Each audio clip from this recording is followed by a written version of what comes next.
नमस्कार। मैं पवन कुमार वर्मा एडवोकेट स्वागत करता हूं आपका यूट्यूब चैनल संवाद शक्ति में। कानून की जानकारियों के सीरीज़ में आज हम जानकारी देंगे क्या होगा जब आपने किसी व्यक्ति की ज़मानत ली हुई है और क्या इसके प्रभाव हो सकते हैं ज़मानतदार पर। तो आइए शुरू करते हैं आज का विषय। जीवन में कभी ना कभी व्यक्ति के सामने एक ऐसी पोजीशन आ जाती है जब वह किसी अपने मित्र, भाई, रिश्तेदार या नातेदार के लिए कोर्ट में या पुलिस स्टेशन में जमानतदार के रूप में एज एन श्योरिटी वहाँ पेश होता है और अपनी ज़मानत वहाँ देता है कि इस व्यक्ति को मैं जानता हूँ और इसे यहाँ कोर्ट के समक्ष या उस अधिकारी के समक्ष पेश कराने की जिम्मेदारी मेरी है। तो यह ज़मानत लेना और ज़मानत के बाद यदि कोई व्यक्ति जिसकी आपने ज़मानत ली है वो डिफ़ॉल्टर होता है तो आपके ऊपर क्या जिम्मेदारियां आ सकती है, उसका क्या प्रभाव हो सकता है, इसके बारे में भारतीय कानून दंड संहिता में प्रोविज़न्स दिए हुए हैं। तो लोग ज़मानत तो ले लेते हैं लेकिन ज़मानत के बारे में और ज़मानत के प्रभाव के बारे में जानकारी शायद पूरी तरीके से उन्हें नहीं होती है कि इसका क्या प्रभाव होता है। तो आज मैं बताता हूं कि ज़मानतदार ने जब ज़मानत ली है किसी व्यक्ति की तो इसके क्या प्रभाव होते हैं। तो देखिए, ज़मानत का क्या मतलब होता है। ज़मानत सबसे ज़्यादा आपराधिक मामलों में प्रयोग किया जाने वाला शब्द है। ज़्यादातर लोग ज़मानत के बारे में लगभग जानते होंगे।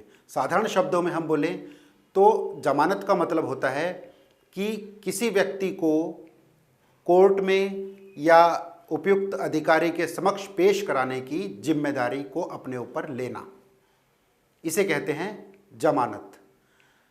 अब जब जमानत कोई व्यक्ति लेता है तो कोर्ट या जो सक्षम अधिकारी है वह उसे अपने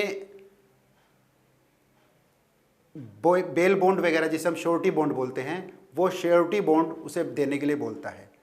श्योरिटी बॉन्ड के साथ साथ एक ऐसी उसे प्रतिभूति भी देनी होती है जिसे हम श्योरिटी बोलते हैं कि आपके ऊपर इतनी राशि का एक बॉन्ड आपको देना होगा कि यदि यह व्यक्ति यहाँ पर नहीं आता है तो आपके ऊपर इतनी राशि के लिए कोर्ट या जो सक्षम अधिकारी है वह क्लेम कर सकता है। तो जो बॉन्ड आपने दिया है, जो श्योरिटी बॉन्ड बोलते हैं, वह है इस जमानत का प्रभाव कि क्या प्रभाव होगा। सबसे पहले तो जिम्मेदारी आपकी है कि जिस व्यक्ति की आप जमानत ले रहे हैं उसे आप अच्छे तरीके से जानते हो और वह आपके प्रभाव में हो। क्यों? क्योंकि जो व्यक्ति आपके प्रभाव में नहीं है वो आपकी बातों से संतुष्ट नहीं होगा और कोर्ट में शायद वो व्यक्ति कल को नहीं पहुंचेगा तो आपके ऊपर कोर्ट की जो प्रोसीडिंग्स है वो चालू हो सकती है। तो सबसे पहले तो आपका वो जानकार होना चाहिए, आपके प्रभाव में होना चाहिए। दूसरा, आपके पास जो आप जमानत के रूप में दे रहे हैं वो जो बॉन्ड है उसके साथ जो राशि का जो एविडेंस आपने दिया है, जो सबूत दिया है, वह आपके पूरा क्लियर होना चाहिए। जैसे कोर्ट ज़्यादातर ज़मीन की रजिस्ट्री को या जो आपके मकान के पेपर हैं उनको, टाइटल उनको, या कोई ऐसी एफडी है उस पर्टिकुलर अमाउंट की जो कोर्ट ने आपसे डिमांड की है, या आपके पास कोई ऐसी संपत्ति है जैसे आपकी कोई गाड़ी है जिसका आरसी आपके पास है, आपके नाम से है और आप उसको ज़मानत के रूप में देना चाहते हैं। तो यह 3 से 4 चीज़ें ज़्यादातर कोर्ट एक अच्छा मानती है कि यह चीज़ें ज़मानत के रूप में दी जानी चाहिए। अब होगा क्या कि यदि वह जिसकी आपने ज़मानत ली है वह व्यक्ति तारीख पर जब कोर्ट में उसके पेश होने के लिए बोला गया है या समय समय पर जब उसे कोर्ट में पेश होना चाहिए था और वह नहीं पहुंचता है तो श्योरिटी मतलब जमानतदार जो आपने उसकी ज़मानत ली है और कोर्ट को ये लगता है कि यह व्यक्ति अब कोर्ट में नहीं आ रहा है और कोर्ट के आदेशों का पालन नहीं कर रहा है तो श्योरिटी को कोर्ट बुलाकर उसकी जो श्योरिटी बॉन्ड में जो उसने जो रकम अपने ऊपर जमानत के रूप में ली थी वह वसूली करने की कार्यवाही को शुरू कर सकता है। यदि आपने उस जमानत रकम को कोर्ट के समक्ष नहीं दिया, उसे नहीं कोर्ट में पूरा किया, तो जैसे कोई कोर्ट फाइन जुर्माना वसूल कर सकती है, वैसे ही आपके श्योरिटी बॉन्ड में जो रकम है उसे वसूल करने के लिए कार्यवाही को शुरू कर सकती है। और यदि आपने कोर्ट में वो नहीं दी और कोर्ट वसूल करने की कार्रवाई करेगी तो जमानतदार को 6 महीने की कैद की सजा भी कोर्ट दे सकती है। तो यह जो जमानत है सोच समझकर ही लेनी चाहिए और उन्हीं व्यक्तियों के लिए लेनी चाहिए जो आपके प्रभाव में है।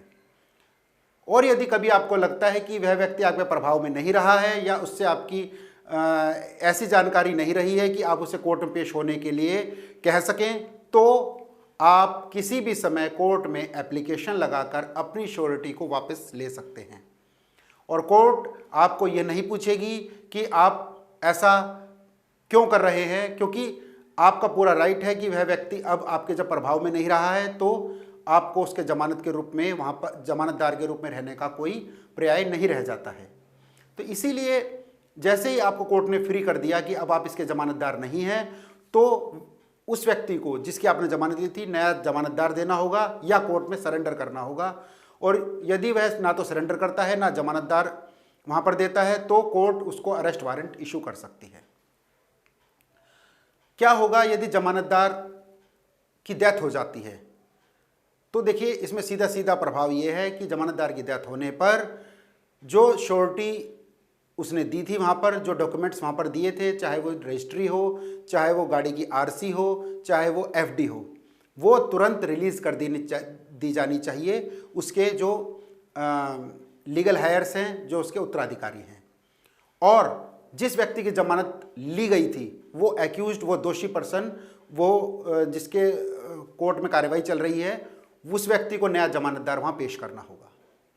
तो सीधा सीधा इसमें मैं आपको क्लियर करने में शायद सफल रहा हूँ कि जो श्योरिटी होता है वो जिम्मेदार व्यक्ति होता है और सीआरपीसी में पूरे तरीके से इसके प्रावधान दिए हुए हैं कि यदि वह व्यक्ति अपनी जिम्मेदारी से भागता है या उस व्यक्ति को पेश कराने में असफल होता है तो उसके ऊपर क्या क्या प्रावधान किए गए हैं। मैंने आपको सारे इसमें डिटेल में बताने की कोशिश की है और आशा करता हूं कि जमानत और जमानतदार के जो प्रोविजंस हैं वो आपको समझ में आए होंगे।